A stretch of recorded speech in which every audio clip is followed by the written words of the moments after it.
حلقة جديدة من برنامجكم برنامج الجماهير. النهاردة أنا معاكم في أولى الحلقات الخاصة بالميركاتو الصيفي 2020-2021 للدوري المصري. كان ليا حلقة مدوية بمعنى الكلمة، حلقة إن شاء الله بإذن الله تبقى مرجع مهم جدا طول الموسم زي ما عودتكم، للموسم السادس على التوالي، تحليل وتقييم وتوقع للميركاتو الصيفي للأندية الأوروبية الكبرى. أنا بسميهم بيج 30 أو البيج ال 30 الأكبر، أو الأندية الأكبر ال 30. آه، لاني زي ما قلنا يعني انا بتكلم عن 8 فرق من الدوري الانجليزي، 6 من الدوريات او اكتر كمان يعني، لكن بشكل خاص 6 من الدوري الايطالي والدوري الاسباني وحتى الدوري الالماني كمان. يعني بنتكلم كده في حوالي 24 تقريبا او 26 اسف، واربعه من الدوري الفرنسي، يعني تقريبا 30 فريق، غير طبعا بتكلم عن بعض الفرق الاخرى. لكن كان توقع الحمد لله مدوي وحلقه مدويه بمعنى الكلمه كالعاده. وسبحان الله يعني عايز اقول ان الحمد لله احمد ربنا واشكر فضله من كرم ربنا عليا، بكون لسه مخلص الحلقه يوم او اتنين وتلاقي كلامي كله بيصدق، كلامي كله بيحصل. يعني حاجه الحمد لله، الحمد لله فضل من عند ربنا يا رب دايما. عموما كنت بتكلم عن النهارده اول حلقات الميركاتو الصيفي للدوري المصري، وطبعا يعني هتبقى مجموعه حلقات زي ما عودتكم زي ما كان الموسم الاخير. النهارده حلقه صغيره جدا يعني بدايه كده زي تمهيد، لان لسه طبعا انا بستنى بقدر الامكان، لان احنا عارفين ان الامر مختلف في الدوري المصري او البطولات المصريه او الانديه المصريه مختلفه تماما عن الانديه الاوروبيه في ايه؟ كالعاده في سلبيات. ان ممكن جدا فلان وقع النهارده او فلان النادي اخذ توقيعه ويتصور المصيبه الكبرى، اتصور وكل حاجه مع النادي الفلاني، وفاجئ بكره لا فسخ العقد، لا ما تمش التعاقد، لا راح نادي تاني. فيعني بتأنى جدا عشان ونفس الامر في المدربين، اتأنى تماما لما يكون خلاص الامور ثبتت وتمام، ابدا اتكلم بشكل صحيح تمام. فالنهارده هتكلم بس عن الحاجات اللي اتاكدت، فهبدا مثلا بالاهلي. النهارده في كلام الاهلي يعتبر هو الى حد ما الانشط في الانديه الكبرى، لسه بيراميدز ما بانش حاجه منه، لسه الزمالك برضو ما بانش اي شيء، لسه الامور فيها لخبطه. الاهلي الوحيد في الانديه الكبرى او الانديه المنافسه، ما بحبش كلمه انديه قمه، مش كلها انديه منافسه تمام، انا بتكلم عامه ما اقصدش فريق بعينه. فهو الاول، الاكتر نادي تم عمل يعني ما يسمى صفقات، أنا طبعا مش بحب الكلمه دي تمام قلتها، اقول تعاقدات. انه لحد اللحظه اللي بكلمكم فيها دي يا جماعه بنتكلم في 8 لاعبين، في 8 لاعبين. طب حد يقول لي 8 ازاي يعني؟ ده في كلام كمان على 9، لكن اوكي. بقى طاهر، محمد طاهر، بدر بنون، اللاعب اللي هو طبعا هو طبعا شراء، المفروض شراء، اللي هو بيكهام، لانه طبعا ده مش اعاره، المفروض شراء بيكهام. وفي كلام على جاستن سيرينو، اللاعب اللي هو طبعا من سان داونز، اللاعب اللي هو الأرجواياني. وكمان في 4 معارين رجعوا تاني. طبعا المفترض والطبيعي دي تعتبر كده ما يسمى تعاقدات او صفقات يعني، يعني المفروض دي تعاقدات جديده، لانه خلاص رجع المفروض هياخد فرصته، ما دام رجعته معنى كده هتعتمد عليه، يبقى كانه تعاقد جديد. جميل، يبقى انت بتتكلم في 4: صلاح محسن، ومحمد شريف، واكرم توفيق، انا بكلم والله مش ذاكره. وفي لاعب رابع كمان ناصر ماهر كمان. طيب نتكلم بشكل سريع جدا. طبعا النهارده انا يعني مبدئيا خليت بس الحلقه سريعه جدا للاهلي، لان الامور لسه ما وضحتش في الزمالك نهائيا، وفي اخذ ورد وكلام كتير. فانا اللي بيوضح خلاص وبقى شبه يعني، مش هقول حتى مؤكد 100%، هقول شبه مؤكد بس بنسبه كبيره. خلاص اوكي هبدا اتكلم عنه تمام. ده بس عشان هيبقى بينا ان شاء الله باذن الله في سلسله الحلقات الليه جايه، لان طبعا هتكون سلسله حلقات زي الموسم اللي فات ان شاء الله مدويه واعجازيه بمعنى الكلمه زي ما عودتكم، لاني للمره المليون انا مش بطلع بقى مش قارئ نشره ولا قارئ خبر، لا يا اساتذه، انا الحمد لله اختلاف، وده من اهم اختلافات البرامج عندي والقناه، اني انا بطلع بحلل الخبر، بتكلم عنه بشكل مفصل، وكمان بقيمه، وكمان بعمل نوع من التوقع للاعب او ايا كان الحدث او ايا كان تمام. فانا بنتكلم النهارده الاهلي في 4 لاعبين تاكد التعاقد معاهم. جاستن لسه، حتى انا كنت النهارده تم شبه تاكيد الخبر ان خلاص تم يعني الكلام نهائيا. وانضم او هينضم في الفتره القادمه. فيبقى الاربعه دول تاني بكرر: احمد رمضان بيكهام تم شراؤه، لانه زي ما قلت كان رحل قبل كده على ما اتذكر، كان في تعاقد مع محمد محمود اللي اختفى طبعا زي ما حذرت تماما. وتم شراء بيكهام. واللاعب الاخر طاهر، واللي كان ليه سابقه، اتكلمت عنه اكتر من مره قبل كده، وتعاقد الاهلي معاه، لكن هتكلم تاني النهارده. واللاعب الثالث طبعا اللي هو بدر بنون المدافع. واللاعب الرابع اللي هو جاستن زي ما قلت سيرينو اللاعب الاورجواياني. بكل بساطة جدا هقول لكم الرأي طبعا غير الأربعة اللي انضموا. يعني الأهلي كده لحد دلوقتي 8 يا جماعة في قائمة. لحد دلوقتي ما بانتش الأمور، القائمة هتكون كام؟ ربنا يستر ما تبقاش نفس الكارثة بتاعت قائمة ال30. لكن حتى لو فرضنا قائمة 30 كارثية، واللي أثبتت مش أثبت فشلها، ده يعني اتهرت فشل بمعنى الكلمة، واتهرت سلبيات، لكن ماشي. نقول حتى القائمة دي، يبقى الأهلي لحد اللحظة اللي بكلمكم فيها دي ما يقارب 25% او اكتر من حوالي، بنتكلم في 28% من قائمه خلصانه. الدنيا خلصانه 8. مع العلم ان في كلام على احمد ياسر ريان كمان رجوعه، طبعا مكسب كبير جدا، وهتكلم برضو اذا كان رجوع او عدم رجوع انهي الافضل. عموما يعني بنتكلم في 9 من قائمه 30، يعني بنتكلم في ما يقارب حوالي 28% 29% من القائمه، اسف في حوالي 30% اسف من القائمه، اللي ما كانش اكتر. طيب بكل بساطة أبدأ خطوة خطوة معاكم. أحمد رمضان بيكهام تعاقد جيد ولا سيء؟ تعاقد لا جيد ولا سيء. تعاقد ليه بقول لا جيد ولا سيء؟ أول حاجة هو مش سيء لأنه مكانه الأهلي محتاجه. مكانه الأهلي محتاجه. إيه مكانه؟ أحمد رمضان بيكهام بيلعب في مكانين، بيلعب في قلب الدفاع وبيلعب في الباك اليمين. قلت قبل كده يا جماعة واتنبح صوتي وأكدتها يا جماعة يا أهل الخير زي ما بيقولوا، في حاجة اسمها مواصفات، معايير، اسس، اساسات، سموها زي ما تسموها، لحاجه اسمها ازاي اتعاقد مع لاعب. تمام؟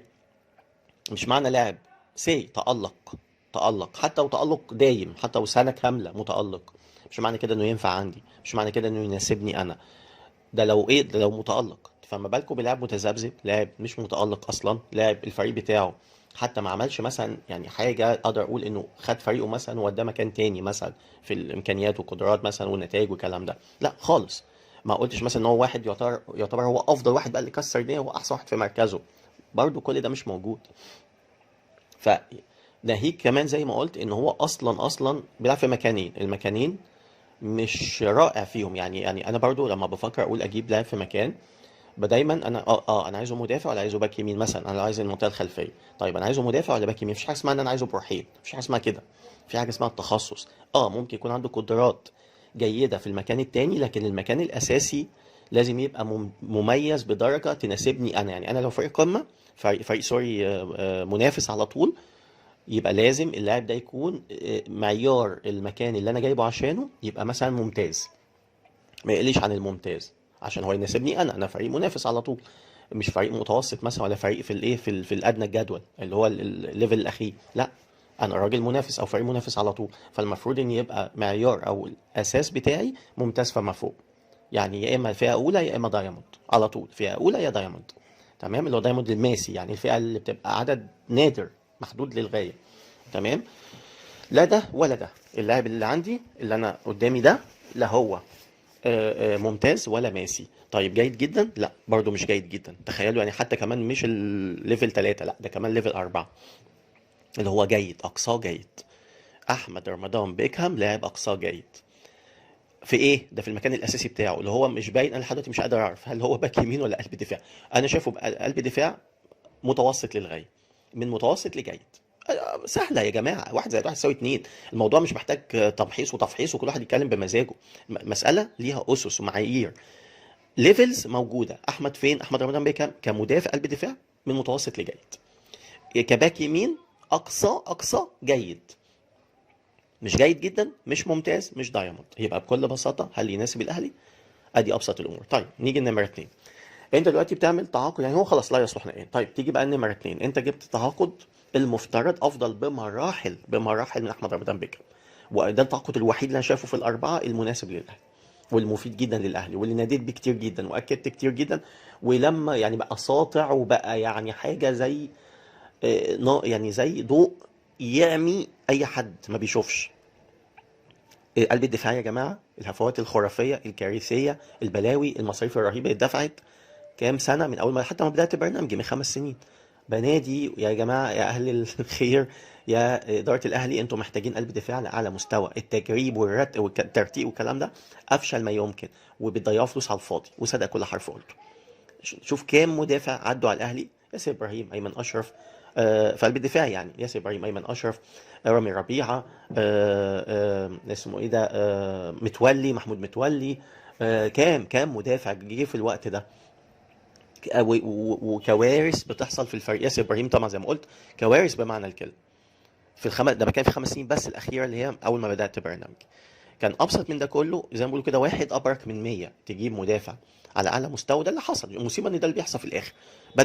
بدر بنون الراجل ده لسه يا دوبك متالق اليومين دول، متالق الاسبوع اللي فات، متالق الشهر اللي فات. الراجل ده عامل اداء من اروع ما يمكن، واحد من افضل المدافعين في افريقيا من 3 4 سنين فاتوا.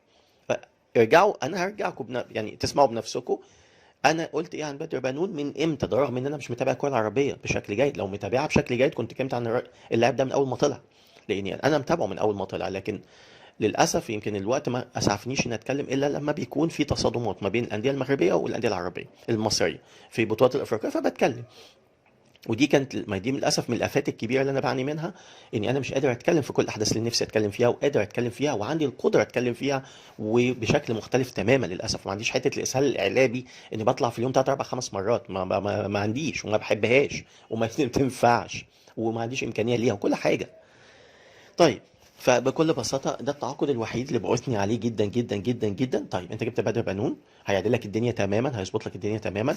افضل تعاقد دفاعي للاهلي عمله في ال10 سنين الاخيره بكل المقاييس، بعد وائل جمعه. يعني وائل جمعه بدر بنون على طول. طيب إيه الدنيا؟ وعماد النحاس طبعا. ايه الدنيا؟ الاهلي، واللي بيقارن بينه وبين احمد حجازي، بدر بنون افضل من احمد حجازي. والايام بينا والايام هتثبت كلامي. طبعا مش افضل بمراحل اقصد يعني، بس ليفل. لو نحط ده مثلا جيد يبقى ده جيد جدا، لو نحط ده جيد جدا يبقى ده ممتاز. طب حد يقول لي طب الليفل بتاعه ايه؟ بدر بنون ممتاز فيها اولى. بدر بنون ممتاز. طبعا بتكلم بالنسبه للكره العربيه، انا ما بقولش بالنسبه للاعبين الاجانب، لا سيبنا خالص، ده دول في جنب واحنا في جنب. بالنسبه للكره العربيه انا حاطه في ليفل الممتاز. احنا هنا بنقيم كره عربيه وافريقيه. تمام. طيب، يبقى بدر بنون تعاقد هو الافضل والاروع والاحسن بكل المقاييس، هو التعاقد الاساسي. يعني هو كل الفيلم ده كده ينحصر في بدر بنون. وهقول ليه. طيب، فانت عندك ده. طيب جبت احمد رمضان بيكهام يلعب في المكان ده. انت عندك سعد سمير، ربنا يشفيه لما يعني يرجع، هيبقى كده الدفاع زي الفل تمام 100 100. عايز لاعب تالت معاهم، ممكن ساعتها اقول يخش ياسر ابراهيم. لكن تجيب واحد باك يمين اصلا نفس الغلطه بنفس الافه بنفس المشكله اللي جربتها 500 مليون مره، محمد هاني، اسمه ايه ده، ايمن اشرف، مش عارف ايه، واللي هتلعبهم باكات، اللي جاب لي ديفندر تحطوا لي باك، تحطوا لي قلب دفاع اللي هو محمود متولي، والفشلت التجربه تماما. وهي مش تجربه، ده هو اساسا دي يعني بقول لكم يا جماعه، ضوء يعمل الاعمى اللي ما بيشوفش، ضوء ساطع جدا. ده في الاسماعيلي كل تجربته لما لعب قلب دفاع فشلت تماما. عايز ايه اكتر من كده؟ عموما، فانت بتتكلم يبقى ملوش اي اهميه او ملوش لازمه في قلب الدفاع. من نفس الكوارث بتاعت ايمن اشرف، نفس الكوارث بتاعت لما بتدخل باك يمين يلعب قلب دفاع في الاهلي. تعال بقى، لو هو باك يمين، هل هو باك يمين جيد؟ ابدا نهائيا. محمد هاني اللي انا مش مقتنع بيه نهائيا ولا يصلح للاهلي، يعني لا يزيد عنه لا يقل عنه. الاثنين زي بعض، يعني نفس الاسطمبه يعني. انا اسف يعني أنا مش عارف اقول ايه والله. يعني الدنيا، يعني الحكايه مش ناقصه زي ما بيقولوا. عندك لاعب كان ممكن جدا، ما دام كده بكده يعني زي ما بيقولوا، يعني الدنيا بايظه بايظه. طب ما انت عندك لاعب كان ممكن جدا تستفيد بيه، مش هتدفع فيه جنيه، اسمه باسم علي، يكمل معاك، مش هيأدي أسوأ من الاثنين، واكدتها 500 مليون مره. واللي بيكلم يا جماعه ان احمد فتحي وعمل والقلب النابض ومقاتل، يا جماعه بطلوا تابوهات بقى، بطلوا تابوهات، نتكلم فني، نتكلم فني. كل من هب ودب، عشان كده قلت لكم للاسف كل من هب ودب بيطلع كلام بجد مش ممكن. إيه ده؟ يتعمل له تمثال؟ ده مش عارف ايه، ده يلعب مقاتل، ده المفروض يبقى احسن لاعب في الموسم. موسم ايه اللي احسن لاعب فيه؟ تاني وتالت وعاشر ومليون بكرر. انتوا مالكوش يا اللي ما بيقلوش في التقييم والتحليل، ياخد جنب كده ويقعد على جنب، وملوش علاقه بالامر ده نهائيا. يتكلم يبقى قارئ نشره، يقول حدث، ماشي، ده اخره. لكن ما يحللش ولا يقيم، لان بتلخبط وبتعك وبتقول كلام مش مظبوط، يعني يعني مش بصراحة أنا هقول لفظ، أنا مش بحب أستخدم الألفاظ اللي هي التقليدية بالذات في تواصل مع الناس، لكن لفظ هو اللي يوضح اللي أنا عايز أقوله بالظبط، ملوش للأسف مرادف في اللغة العربية الفصحى. هرتلة، أنت بتهرتل. اللي بيطلع يقول الكلام ده يعني مصيبة. يعني يشوف مباراة يطلع يتكلم على أساسها في المطلق. لاعب تألق في مباراة، اللاعب ده يستحق احسن لاعب في الموسم. لاعب تألق في مباراة، اللاعب ده يستحق منتخب مصر. لاعب تألق في مباراة، اللاعب ده مش عارف ايه.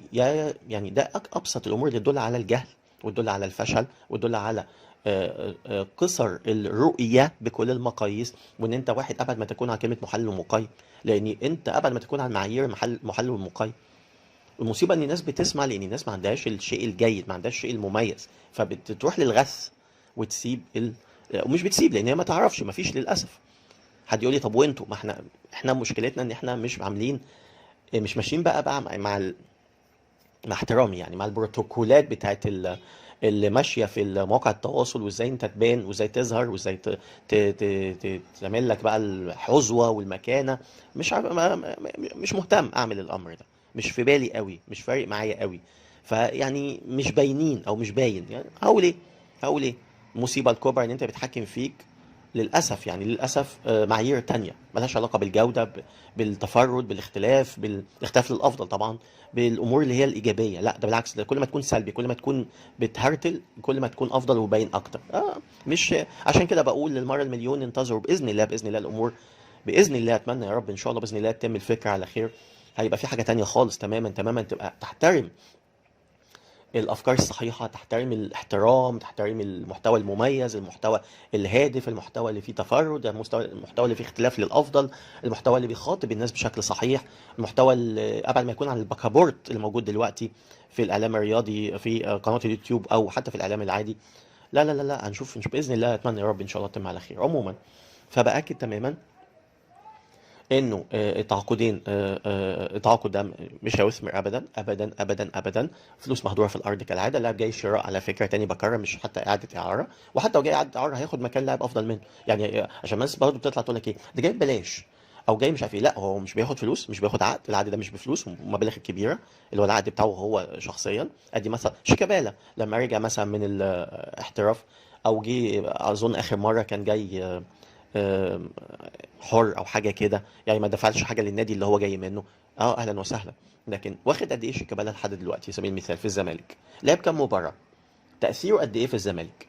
بلاش بقى تاني ارجع اكرر شغل التابوهات والكلام الفاضي. اصله قائد، اصله لا بالعكس، ده بيدي سلبيات للفريق بكل المقاييس. عصبي، بي... بيعمل مشاحنات كتير. افتكروا كلامي وكان توقع المداوي قبل بدايه الموسم لما اتقال شيكابالا جاي، قلت يا جماعه مش هيعمل حاجه، مش هيفيد باي حاجه، تعاقد دعائي فقط، تعاقد منظر فقط، مش هيفيد ابدا في النادي، مش هيلعب كتير. كل حرف قلته صدق تمام، كل حرف. اتدفع قد ايه لشيكابالا في الفتره دي، في الموسم الكامل ده؟ المصاريف اللي طلعت قد ايه؟ دي مش تتصرف على شاب صغير ناشئ يعني، او ناشئ صغير، ان انا اطلعه واصرف عليه واطلع حاجه ممتازه جدا جدا، ممكن يبقى 3 4 شيكابالا او غيره. حاجه مسخره والله العظيم بجد اللي بتحصل. احمد فتحي اهو عايزين يلعب لحد 50 سنه، انا مش فاهم يعني. اللاعب مترهل جدا، اللاعب عنده هفوات كتير جدا. يا جماعه ما نقس بالدوري المكسح، الدوري اللي فيه الانديه بتنزل مهزومه قبل ما تلعب مع الاهلي والزمالك. طلائع الجيش 3-0 في المباراه الاخيره. حد يعني يقول الكلام ده يعقل؟ 3-0 مع الاهلي في المباراه الاخيره، والاهلي لعب يعني هاف تيم، يعني مش حتى مش فول تيم كمان. يعني مثل بسيط اهو. ده اللي يدل قد ايه الدوري متدني للغايه، دوري متدني في المستوى. انت بتتكلموا في ايه؟ مباراة أخيرة احتفالية تتويج، يعني فريق نازل مريح جدا جدا من هنا لبكرة، وفريق تاني نازل عشان يحسن مركزه، يعني بيلعب لدوافع، ونازل فول تيم، والتاني نازل هاف تيم، أو يعني أقول 60 70% من قوته، ويفوز 3-0 وهو قاعد باشا. أنا ما شفتش المباراة، لكن شفت التحليل بتاعها. يعني الاهلي اعتقد مضيع كمان، بيقولوا مضيع 3 4 اجوان كمان. يعني في ايه؟ وفريق بيلعب فريق وسط المفترض او فوق الوسط كمان. يعني الليفل المفترض طلع الجيش بامكانياته وقدراته دي، تاني بكررت كتير جدا انه لازم يكون فريق تنافسي بكل المقاييس، لكن ابعد ما يكون عن التنافسي. وده الاسباب ذكرتها قبل كده كتير. عموما فبكل بساطه احمد فتحي، انا اقسم بالله العلي العظيم ثلاثه، تاني بكرر لو الامكانيات املكها كنت جبت لكم كل لاعب، مش احمد فتحي بس، كل لاعبي الدوري، كل لاعبي البطولات المصريه والعربيه كمان، وطبعا اوروبا، جيب لكم حاجه اسمها محتوى كامل، اذا كان ايجابيات او سلبيات. وشوفوا انهي اكتر ونقيس ونحط بقى ايه في ميزان زي ما بيقول، ويبقى ماشيين بشكل صحيح. مفيش واحد يقول لي اصل ده تألق في المباراة مثلا وهو مش تألق ولا بتاع زي ما قلت، لكن فرضنا يبقى الفظيع الجامد ده يا جماعه احنا بنقيس، هو احنا بنقيس اللاعب بمباراه ولا باتنين ولا بشوط ولا باتنين ولا حتى بنص موسم؟ لا، احنا بنقيس اللاعب بموسم كامل، موسم كامل. ده ببساطه عشان اطلع اقول، حتى لما بيطلع يقول لك افضل لاعب، يفضل يقول لك افضل لاعب في الموسم ولا يقول لك افضل لاعب في 3 4 مباريات مثلا. احنا اللي عملنا الامور دي يعني هقول ايه، يعني بعدم وعي، بعدم درايه. والمصيبه الكبرى ان اللي بيعمل ده مش الجمهور العادي زي ما قلت، اللي بيعمل ده محسوبين على الوسط الاعلامي الرياضي. كارثه بكل المقاييس. لكن ده بيبين اللي قلته، يعني الناس مش مؤهله تماما، مش مؤهله. كل من هب ودب دلوقتي بقى بيحلل لي، كل من هب ودب داخل لي مش عارف ايه مقدم برامج، كل من هب ودب بيعمل لي محلل، وحاجه بقت مسخره. طيب، فزي ما بقول ادي ايه نقطتين اساسيين. تعالى بقى اللاعب الثالث، طبعا تعاقد مع طاهر محمد طاهر. اتكلمت كتير جدا وقلت، وكان ده على فكره في التعاقد المره الاولى اللي كان الاهلي عايز يتعاقد معاه فيها، اظن 2017 على ما اتذكر او 18.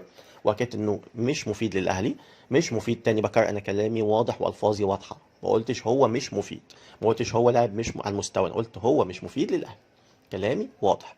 يعني ايه مش مفيد للاهلي؟ يعني مدى افادته للاهلي مش هتكون زي وجوده مثلا في المقاولين او في نادي اخر. لكن بشكل عام لو بكلم قدرات اللاعب، اللاعب مش فئه اولى ابدا، مش دايموند طبعا، ما فيش لاعب دايموند دلوقتي في مصر، خلاص انتهى الامر. مش فئه اولى، تمام.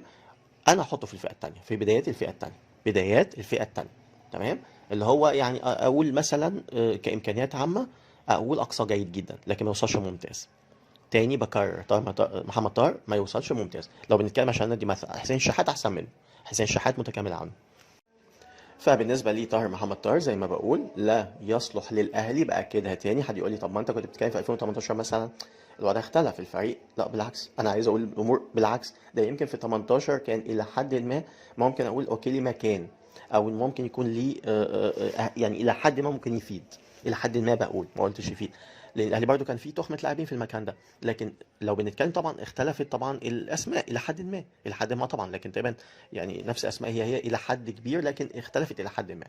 لكن في كل الاحوال الاهلي اذا كان بيمشي جيرالدو مش لاقي فرصه مثلا، هو لاعب على فكره يجي منه، على فكره وباكدها تاني، جيرالدو يجي منه بس عايز تعامل معين، يلعب في فريق بلا ضغوط، ويكون يعني ياخد فرصه اكبر من كده شويه. انا برشحه لانديه الدوري، يعني في اكتر من نادي في الدوري ممكن جدا يقدر يطلع امكانيات جيده من جيرالدو.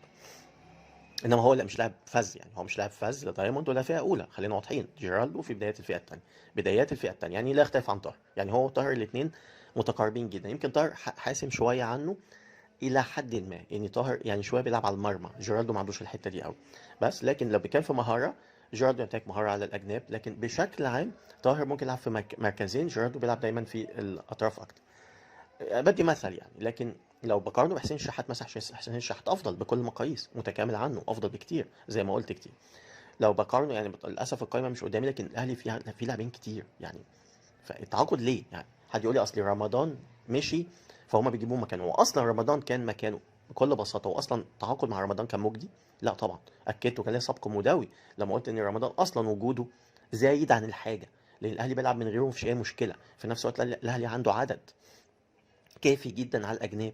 فعايز يعني هو خلاص انا جبت لاعب بشكل خاطئ، مش اللاعب ده وصححت خطأ، او ازود الخطأ مرة تانية او ارجعه تاني، فاجيب لاعب تاني يبقى عالة، يبقى زيادة، يبقى مزود لي الاوفرلود، الضغط على قائمة النادي وعلى المدرب، والمدرب مبقاش عارف يلعب مين ولا مين. ما يا جماعة قلت كتير جدا قبل كده في اسس للقائمة المنافسة.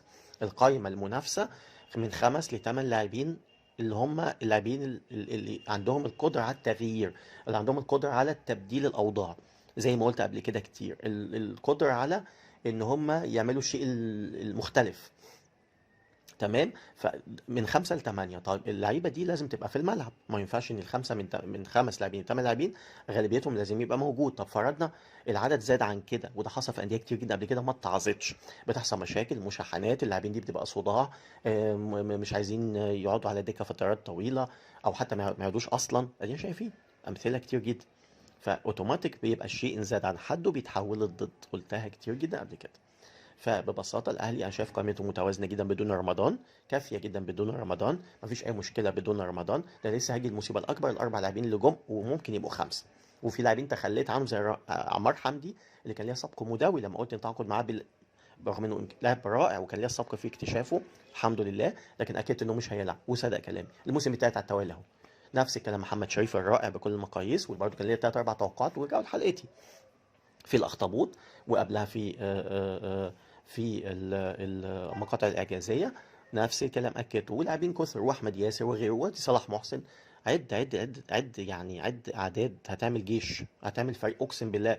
الاهلي والزمالك لو طلعنا لاعبين اللي لم يتم استفاده منهم بالذات الشباب، مش ما بحبش كلمه ناشئين، الشباب، باكد لكم يعملوا فريق منافس على البطولات. تعال نجربها، اتحدى. تعالى كده والله العظيم نجربها. انا كنت اتمنى اعمل حاجه زي دي، اجي اعمل نادي على سبيل المثال واعمله في محافظه بجماهير. اعمل نادي في محافظه بجماهير، او ان انا ارعى نادي محافظه بجماهير. انا واحد من الناس يعني بعشق مثلا الشرقيه، ليه ما اخدش نادي زي الشرقيه؟ بعشق الصعيد، ليه ما اخدش نادي زي سوهاج، نادي زي قنا، نادي يعني كده. تمام. بعشق مثلا مطروح، نادي زي رجاء ولا ايا كان. اجي الانديه الجماهيريه اخد نادي ارعاه وابدا اجيب له اللعيبه دي. ادي اهو فكره هو بقولها، يعني انا فكره هو بقولها يعني على الايه زي ما بيقولوا كده. يعني بقولها كامله اهو، خدها بيضه مقشره زي ما بقولها لاي حد، من افكار كتير جدا جدا موجوده عندي الحمد لله في حاجه اسمها استراتيجيات الانديه بكل بساطه. فاجي بكل بساطه اشوف ارعى نادي زي ما قلت، مش اشتري نادي ولا اعمل علامه مش عارف ايه، لا لا لا الكلام ده ما ينفعش. انا ارعى نادي رعايه كامله بعقد معين بطريقه معينه باسلوب معين، ان انا استنفع منه او يبقى في انتفاع متبادل. انا بجيب لك لاعبين على اعلى مستوى، بظبط لك البنيه التحتيه، بظبط لك النادي تماما، بخليه منافس، امور زي دي قصاد ان انا بنتفع منك في كذا كذا كذا امور استثماريه. على سبيل المثال حاجه زي حق الانتفاع مثلا، لكن ما مملكوش. انا شايف دي افضل فكره رائعه بمعنى الكلمه. لا منها انت ملكت النادي وتتصرف فيه بشكل خاطئ، ولا تبقى تبوظ الدنيا، ولا في نفس الوقت النادي بيبقى جماهيري وعبق تاريخ كبير جدا والجماهير ما بترضاش بحاجه زي دي، وانا واحد منهم على فكره. ما بحبش الانديه الجماهيريه تتباع نهائيا. لكن ان انا النادي ده استفدت منه افدته، احلى حاجه واجمل حاجه افاده متبادله. تمام. واجي اعمل ايه بقى بعد كده؟ حاجتين: اعمل قاعده شباب رائعه بكل المقاييس، بس دي تيجي مع الوقت، ليه طبعا لسه النادي جديد، فابدا ان انا اعمل قاعده شباب بطريقه معينه واسلوب معين واستراتيجيه معينه موجوده عندي كامله، تخلي لك في 5 سنين عندك قاعده شباب خرافيه بمعنى الكلمه. مع ان انت بتجيب اللاعبين هم دول بقى اللي هم زي ما بيقولوا كده ايه، اللي بيقعوا من وش القفص، بيقعوا من وش القفص سواء عن جهل او عمد او ايا كان، من الانديه الكبرى. والله العظيم يعني اهلي زمالك بيراميدز فقط، اهلي زمالك بيراميدز فقط كنز لاعبين. كنز برضو انا ضد تماما كلمه جواهر وماسه والماظه، لا. انا بقول كنز لاعبين ان انا من دول باتمان ضعيفه جدا بسيطه جدا اعمل لك فريق منافس مش تنافسي. بس ما حدش فاهم اي حاجه، ما حدش فاهم اي حاجه للاسف يعني. عموما فارجع تاني ل اللاعب التالت طاهر، مش مفيد للاهلي. هيلعب وهياخد فرصه على فكره وهيبقى موجود، مش بشكل دايم، لكن بالذات وليد سليمان كمان كبر السن قلل الامر. لكن وبالذات جيرالدو كمان احتمال كبير جدا يمشي، او تقريبا هو خلاص هو الكلام عليه هو اليو بادجي، وده ده بقى مستغربه جدا بصراحه. اليو بادجي اقول ليه. لكن في كل المقاييس ارجع تاني انه يبقى عنده فرصه كمكان افضل حتى كمان من الفتره اللي كان هيتم التعاقد فيها المره الاولانيه. لكن كامكانيات وقدرات واداء مش هيفيد كتير، او مش هيكون المؤثر للدرجه، ومش اللاعب الفذ يعني، لا. فتيجي نقيسها نقول الله طب ما هو ماشي يمشي الامور ويبقى مثلا ممكن يكون بديل مميز مثلا، اوكي. لكن هنا في نقطه مهمه جدا: الدفع فيه كام؟ الدفع له هو كام ودفع المقاولين كام؟ طيب هل ده يساوي مقدار الايجابيات اللي الاهلي هياخدها منه؟ وهنا الايجابيات ما اقصدش بيها اللاعب نفسه، ماشي. بصوا يا جماعه، برضو نقطه مهمه جدا قلتها مليار مره: لاعب جيد مميز رائع ايا كان، تمام، جبته، استفادتي انا منه ايه؟ انا استفادتي ايجابيات اللي هاخدها منه ايه؟ احط 1 2 3 4. جميل، ده قبل وحتى واثناء، يعني قبل واثناء.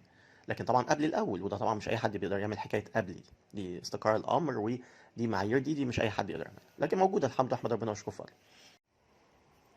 فبكل بساطه السلبيات، طيب ابص الاقي السلبيات 1 2 3 4، لا بقيت السلبيات اكتر او مساويه للايجابيات، يبقى ايه لازمه اللعب اصلا؟ يبقى انا هنا المفروض بجيب دايما زي ميزان يا جماعه، بقيس ميزان، ميزان كده، بحط ميزان حساس، بحط هنا ايجابيات هنا سلبيات وببدا اقيس. ادي بكل بساطه. طيب بالنسبه لطاهر، انا شايف ان هو مساويه، ايجابيات زي السلبيات، يعني مش هقول سلبياته اكتر مش هقول ايجابياته اكتر، الامور متساويه او قريبه جدا جدا جدا لبعض. يبقى هنا المبالغ اللي دفعت دي لازمتها ايه؟ ده بكل بساطه. تمام. وفي لاعبين افضل منه، وانا باكد والله العظيم لو اداره الاهلي نقبت بجد في قطاع الشباب عنده، هيلاقي لعيب افضل من طاهر محمد طاهر. شوف التكلفه هتكون اقل بكتير، وضمنت ابنك وضمنت وجوده معاك واستفدت بيه ومتربي عندك زي ما بيقولوا. فيعني مش عارف بصراحه، يعني 4 لاعبين في يعني ده كام ده يعني لما اقول كلمه 8 لاعبين في قائمه الاهلي الحاليه، شيء غريب. وده بقول 8 مبدئيا، ورقم مرشح جدا انه يزيد. طيب هل في لاعبين مؤكد انهم خلاص راحلين بالعدد ده؟ لا، ما ده الغريب والعجيب في الامر. طب الناس دي هتتحط فين؟ هتلعب فين؟ طيب تعالى بقى لتكملة المجموعة اللي جاية. جاستن سيرينو. جاستن سيرينو نقطة برضو من الغرائب، يعني هو لاعب طبعا بيلعب تحت راس الحربة، بيلعب كف ناحية الهجوم، بيلعب في الجناح، بيلعب في الثلاث أماكن دي، متعدد، إمكانياته جيدة بكل المقاييس، جيدة جدا. أنا كلامي عشان ببقى دقيق، جيدة جدا. طب هل ممتاز؟ لا مش ممتاز. أنا تابعت اللاعب، تابعت إمكانياته. أكبر دليل على كلامي، جاستن سيرينو جاي له عروض منين يا جماعة؟ خلوا بالكم إن هنا في أفريقيا بالذات أكتر من آسيا، أفريقيا أكتر من آسيا، منجم او عايز اقوله كده زي ما بيقولوا الفناء الخلفي للانديه الاوروبيه، وبالتحديد الانديه الاوروبيه المتوسطه. يعني الاول لاعب بيطلع مثلا دوري سويسري، دوري برتغالي، دوري بلجيكي، دوري فرنسي في الدرجات شويه الادنى، يعني سواء دوري الليج بي او حتى كمان في الانديه المتوسطه او القليله في الدوري الليج يعني بنتكلم في الامور دي. تمام. الدوري يعني الدوري الصربي مش عارف حاجه كمان، ادي بالنسبه لايه للعيبه الافارقه. طبعا منهم جاستن سيرينو، مش لاعب افريقيا لكن بيلعب فين؟ بيلعب في افريقيا، ولاعب ده الموضوع اسهل، لان انت لاعب اورجواياني، معنى كده انت متمرس على ان انت تلعب بره افريقيا. وما سمعناش خالص طول الفترة اللي فاتت ان في اندية كبرى مهتمة بيه، ولا متوسطة مهتمة بيه، ولا اندية حتى من في اوروبا هي مهتمة قوي، يعني مهتمة، مش مسألة اصل وكيل لاعب يتكلم، لا مهتمة بعت عرض او كلام من ده. لاعب عنده 29 سنة، يعني مش لاعب لسه جاي من ابن امبارح زي ما حصل قبل كده لو نفتكر مع بابا نجيدا، مع مع مونوكي، مع لاعبين اجانب ممتازين جدا جم مع نونكو، كانوا في افريقيا. ممكن يكون كان في كلام عنهم من انديه عربيه، بس لسه عنده 19 سنه 20 سنه، لكن بعد كده على طول اتخطف وما رجعش تاني من ساعتها. تمام. لكن ده ما شفناهوش مع جاستن سيرين. طيب لما اجي الاقي ده يعني بتكلم اهو، لو انا حد اهو ما اعرفش اي حاجه وما شفتش اللاعب ده قبل كده، لكن ده انا شفته وتابعته. اللاعب مش يعني مش مكسر الدنيا بالطريقه دي.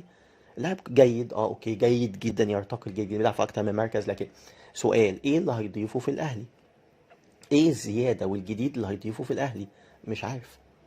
يعني انا مش شايف، يعني تاني بكرر، هل اللاعب جاي انتقال حر؟ ماشي، لو جاي انتقال حر والاهلي فيه احتياج في المكان ده انه مش هيجي على حساب لاعب اخر مميز او بامكان نفس امكانياته، اهلا وسهلا وارفع القبعه زي ما بيقول، يبقى انت كده بتزود الجوده. لكن ده انت جايبه اولا هيلعب في اماكن موجود فيها لاعبين بنفس مستواه، ان ما كانش افضل. تمام. لان متمرسين وبقوا في الفريق بقالهم فتره وسنا اصغر، يعني افضل بكل المقاييس. تمام. و جايبه حضرتك كمان، المصيبة الأكبر جايبه ب3 مليون دولار. ده للنادي، بتاع النادي فقط. قول هو كمان هو أنا مش هقول العقد كله، هقول أول سنة، السنة اللي احنا فيها دلوقتي، هياخد له عقد في إيده بتكلفة إقامة بالكلام ده كله، بنتكلم في 1.5 مليون كمان. ده على الأقل، كمان على الأقل القليل زي ما بيقولوا. إذا كان مش عارف أحمد فتحي واخد 30 مليون باين في السنة، يعني بنتكلم في حوالي 1.5 مليون دولار في الموسم الواحد. فجاستن سيمون ده هياخد كام؟ نقول 1.5 مليون هو كمان، اوكي. يبقى كده بنتكلم في آه بنتكلم في حوالي 4 مليون ونص. قول بالتكلفة الإجمالية في أول موسم فقط قول حوالي 5 مليون، طبعا بالوكيل بالكلام ده 5 مليون يورو على الأقل. على الأقل 5 مليون دولار مش يورو، أنا آسف. بنتكلم في كام يا جماعة؟ داخلين في حوالي 90 مليون جنيه مثلا في لاعب عنده 29 سنة داخل في ال30. طبعا قلت مش بعترف بالسن، لكن هنا في الوطن العربي طبعا بيفرق جدا زي ما قلت بالنسبة للاعبين والتشبع وأمور كتير.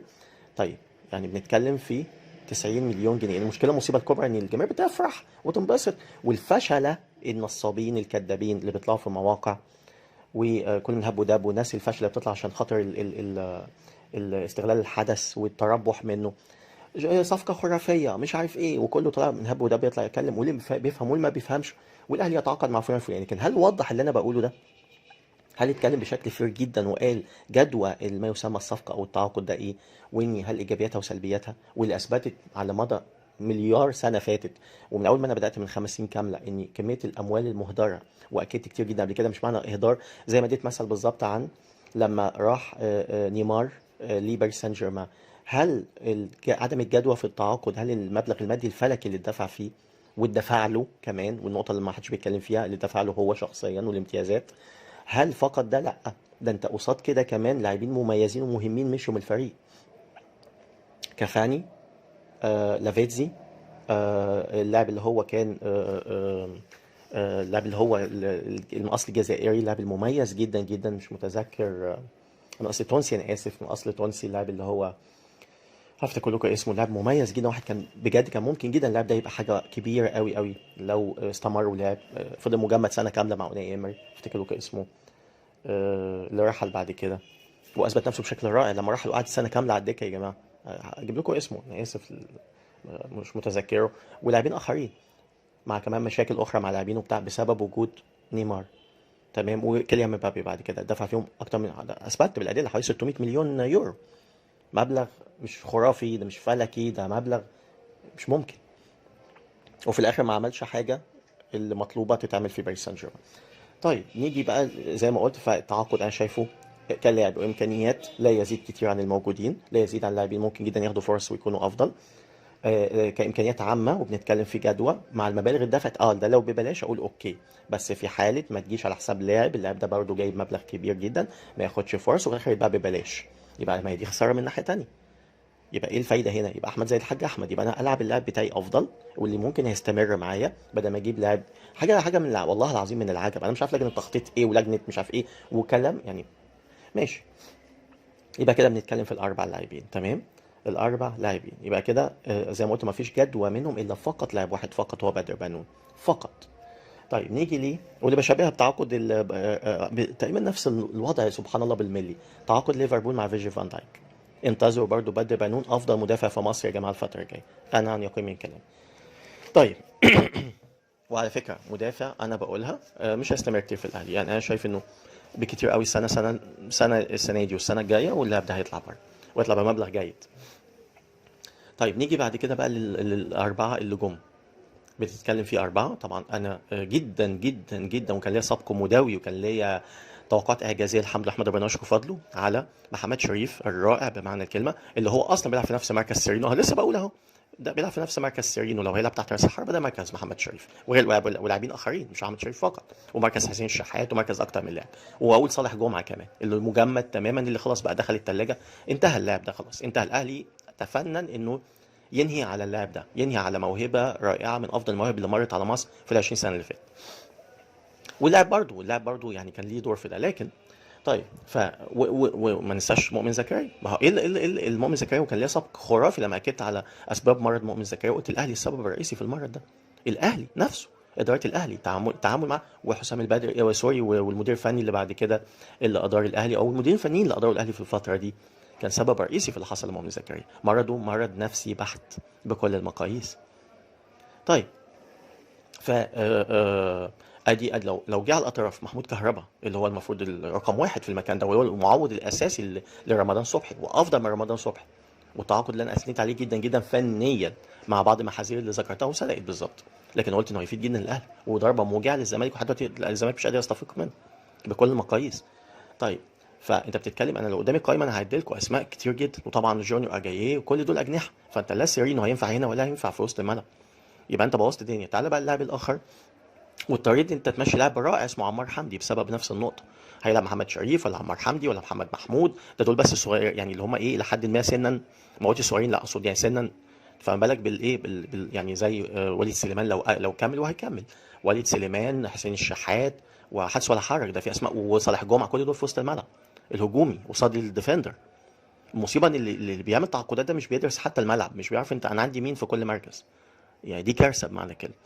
فسيرينو تعاقد عجيب جدا، تعاقد ملوش اي لازمه، ملوش اي، مش ممكن.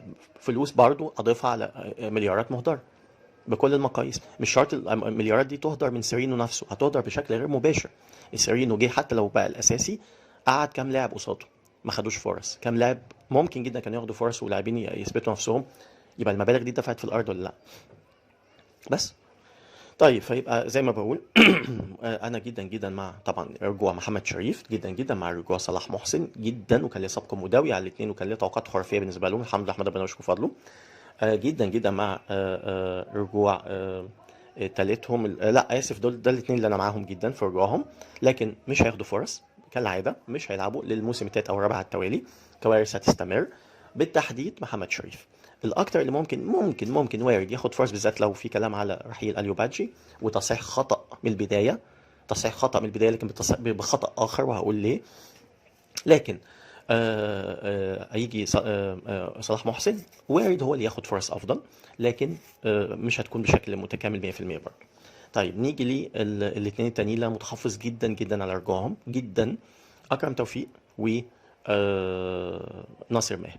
لسه يا جماعه بتكلم على اللاعبين اللي بيلعبوا في المكان ده، حاجه من الاعجب الاعاجيب يعني، حاجه بجد غريبه.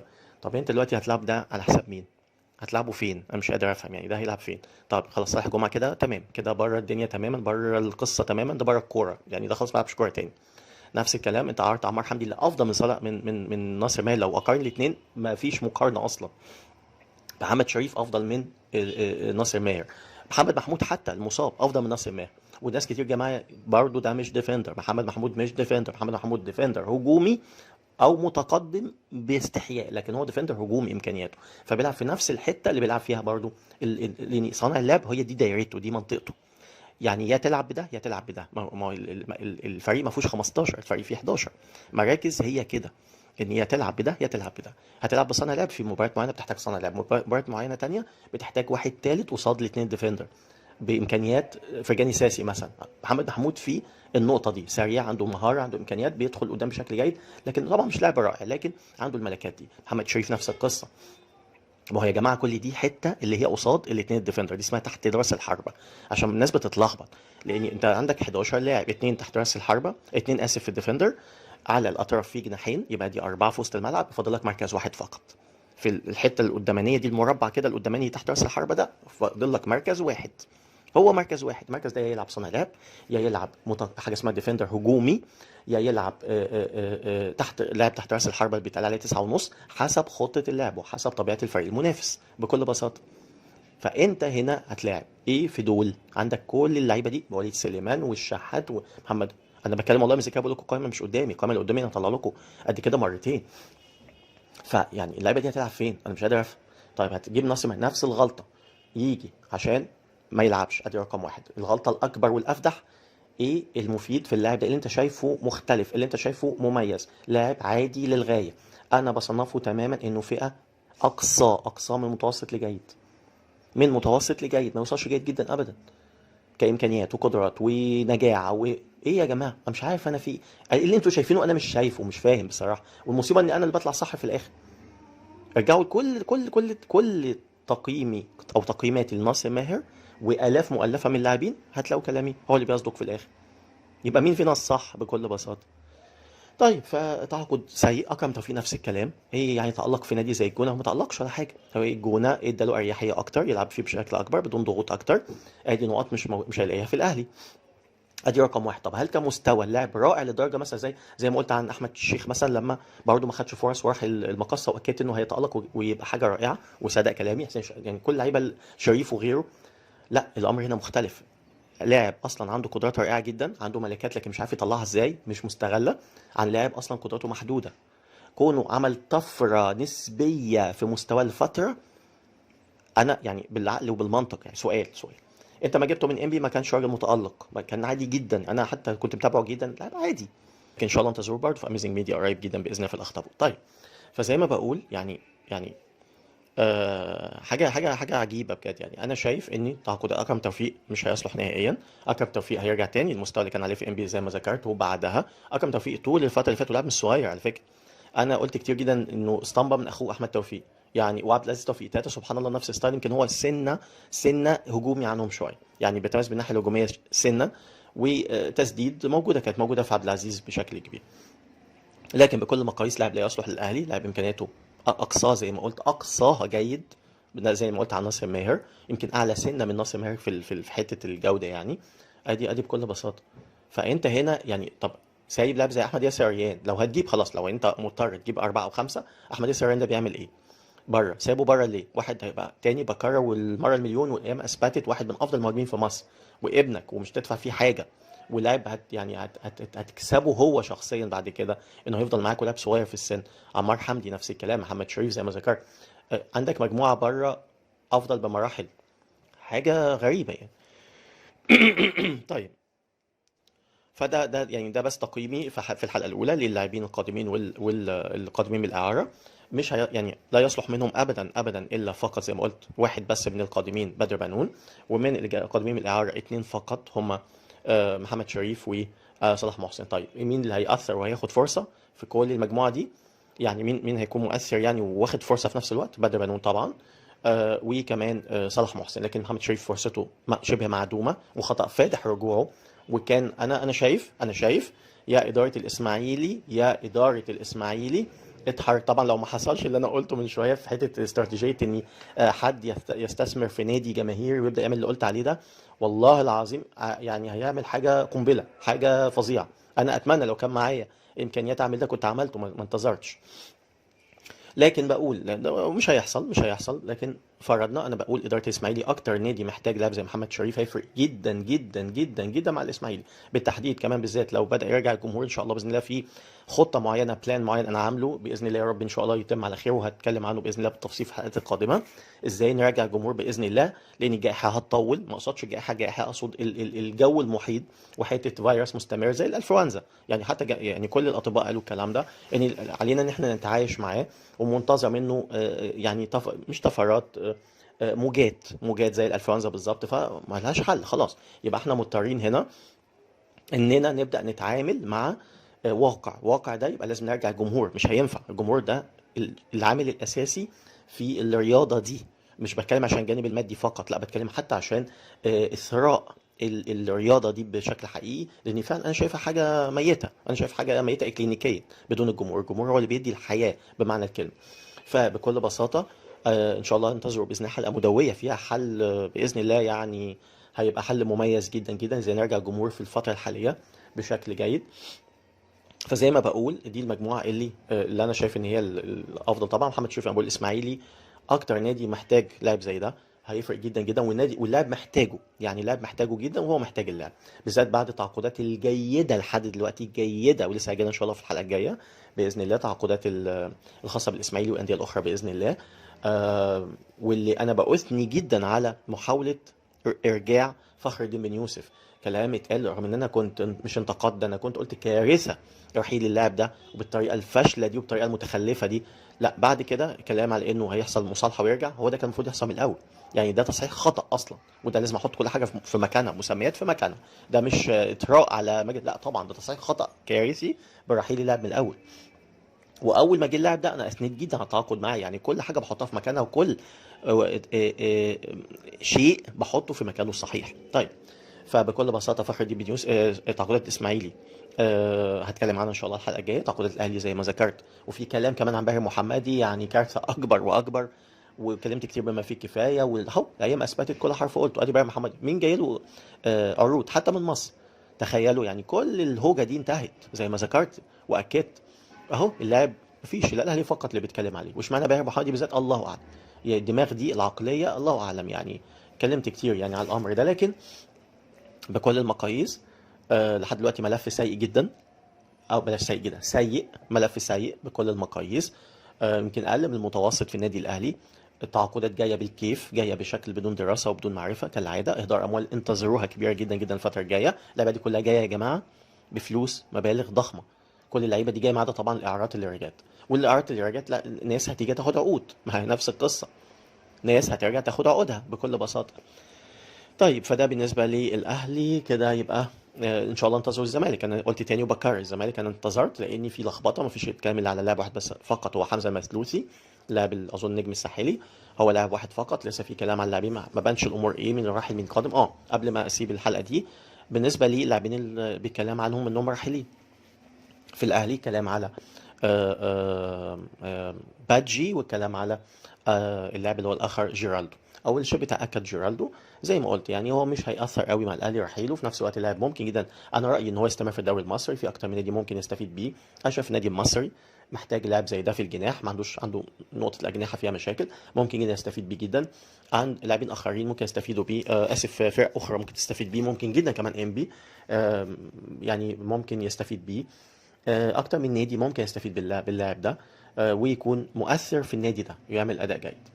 ادي جيرالدو. بالنسبه لاليو بادجي، ده يعني شيء غريب جدا وعجيب ومش مفهوم. اللاعب اول ما جه كان له سابق مداوي بكل المقاييس، اكدت انه تعاقد مش مثمر. نفس القصه، ما قلتش لاعب سيء، ما قلتش لاعب مستواه كذا، لا، انا قلت هو نفسه وجوده في الاهلي هيبقى مثمر ولا لا، وصدق كل حرف قلته.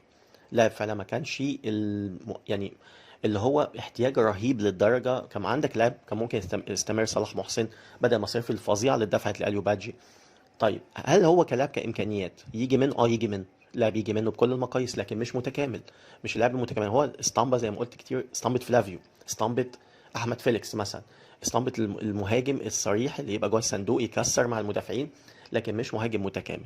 لكن احتياجكوا ايه؟ طب ما دام كده كده موجود وعقده مستمر، ويعني زي ما بيقولوا ايه، اخد على النادي واخد على طبيعة لعبه، طب ما يكمل عقده. يعني حاجة غريبة جدا. طب ما انت عملت الخطأ من البداية، جاي بتصححه دلوقتي؟ لا، ده مش تصحيح، ده بتعك الدنيا اكتر.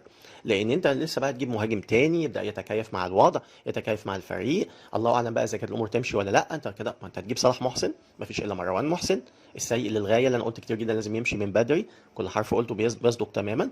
هو ده اللي المفروض اول اسم ادارة الاهلي تفكر في رحيله. طيب بعد كده ماشي، وبعدين هتفضل بصلاح محسن فقط؟ مين تاني عندك مهاجم؟ يعني حاجة غريبة جدا. وطبعا بقى جدا على القرار بتاع عدم رجوع وليد ازار، وانا قلت كتير جدا وليد ازار لا يصلح ابدا في الاهلي. وحتى مع الضغوط اللي من بعض الاعلاميين، الله اعلم بقى يسببها ايه، ما يسمى اعلاميين وصحفيين، لا وليد رائع، وليد مش عارف ايه، وليد خرافي، وحتى لاعبين سابقين. انا جدا مع اداره الاهلي انها ما رضختش الضغوط دي. وليد ازار انتهت صفحته من الاهلي تماما. وحتى اهو شايفين في الدوري المغربي من اللاعبين قليل، يعني اللي حتى ما بيذكرش اساميهم دلوقتي، ما بيتمش الكلام عليهم ان هو متالق، عامل اداء مش عارف ايه، لا، مستوى متوسط للغايه. مش مؤثر يعني بمعنى اصح. حتى الانديه الكبرى لو خدنا بالنا، كل الانديه الكبرى بدات تتسوق من الانديه اللي تحت، زي الاتفاق والوحده وغيره وغيره، الانديه اللي هي كانت موجوده في الجدول، في وسط الجدول وفي تحت في الجدول في الدوري السعودي. محدش فكر في ازارو خالص، ما جالوش عروض نهائيا من الانديه، حتى مش هقول القمه فيه او انديه المنافسه في السعوديه، ولا حتى الانديه اللي تحتها زي الفتح وزي انديه التعاون وغيرهم من الانديه اللي هي تحت انديه القمه على طول. حتى دول ما فكروش في ازارو. يعني ده بياكد كلامي يا جماعه تماما، واللي اتاكد كتير جدا قبل كده، وكان ليه سابق مدوي فيه الحمد لله. طيب، فزي ما بقول، يبقى الاهلي هنا ما عندوش غير صلاح محسن فقط، باعتبار ان مروان محسن مع احترامي يعني، حتى في وجوده، يعني وجوده زي عدم وجوده بكل بساطه. ورحيل بادجي، عشان كده بقول بادجي رحيله خطا كبير، ان بادجي ملى الفراغ ده بشكل كبير، لانه تاني بكرر في فرق بين لاعب رائع وخرافي وكسر الدنيا، ولاعب اصلا الفريق محتاجه جدا، لان في فراغ كبير ومكان محتاج اللاعب ده، وده اللي حصل. بادجي لما جه ملى الفراغ ده بشكل كبير، لان اللاعب الموجود مش على مستوى الامثل. الاهلي عمل هفوه خرافيه برحيل لاعب مميز جدا زي صلاح محسن. رحيل لاعب اصلا تصحيح خطا، اللي هو وليد ازارو، يعني خلاص، يعني هو ده مكانه دي. انا مع جدا استمرار الموسم ده، على اعتبار انت صعب جدا تلاقي لاعب يتكيف بسرعه، لاعب يدي لك امكانيات بسرعه، يبقى كده بترجع من اول وجديد، ترجع نفس القصه تاني. وممكن جدا تهدر اموال كتير جدا بعد كده في لاعب لا يصلح، وده حصل كتير جدا طول الفتره اللي فاتت، ومع انديه مختلفه. يبقى على ايه يبقى انا اللي عندي اضمن اكمل باللاعب ده، بما اني خلاص جيرالدو ماشي، بدر بنون فقط اللي جاي اجنبي. انت عشان سيرينو، افتكرت عشان سيرينو، يبقى هنا النقطه اللي عملت المشكله. ان انت كده يبقى عندك 5 اجانب، لان سيرينو، علي معلول، وجوني اجاي طبعا لا يتم المساس بيه، وازار معار، بس انتهى الامر، يبقى يتم بيع وليد ازار. لكن انا لو خيروني ازارو ولا بادجي، لا بادجي طبعا بكل المقاييس، بكل المقاييس. اليو بادجي على فكره، اليو بادجي الموسم ده هيظهر بشكل افضل نسبيا. تاني بكر مش لاعب رائع، ما حطوش ابدا في الدايموند، ما حطوش ابدا في الفئه الاولى، لكن اتحط في اوائل الفئه الثانيه كمستوى عام. لكن هو مش متكامل، لكن لا بشكل عام هو نفس ملكات وليد ازارو، نفس ملكات مروان محسن، لكن افضل منهم، يعني النسخه الافضل من الاثنين. يبقى ممكن جدا مع صلاح محسن متحرك اللي بيجي من تحت يكملوا بعض بشكل رائع جدا. بكرر تاني، وجود اليو بادجي صلاح محسن هيكملوا بعض بشكل من اروع ما يمكن، الاثنين هيبقوا مكملين مع بعض جدا. دول اللي هم يعتمد عليهم الاهلي الفتره الجايه، ان هيكمل مروان محسن يكون بديل للاثنين بكل المقاييس. هي دي التركيبه الصح في الهجوم الفتره الجايه، ويمشي خلاص ازارو مع السلامه، و وكمان جيرالدو، يبقى كده اتحلت المشكله بكل بساطه. عموما ان شاء الله ده كل حاجه بالنسبه الحلقه الاولى من سلسله رائعه جدا، حلقه الميركاتو. ان شاء الله انتظروني باذن الله في الحلقات الجايه ان شاء الله. الحلقه القادمه مهمه جدا برضو، هتكلم بقى عن تكون الامور ظهرت في الزمالك وانديه اخرى، ال 16 الاخرين. وفي حلقه خاصه هتكون مهمه جدا جدا جدا للانديه الصاعده، الثلاثي الصاعد. ان شاء الله انتظروها برضه في اسرع وقت، ان شاء الله سلسله خرافيه، انتظروها ان شاء الله باذن الله في برنامج الجماهير وفي اميزنج ميديا باذن الله. اشوفكم على خير.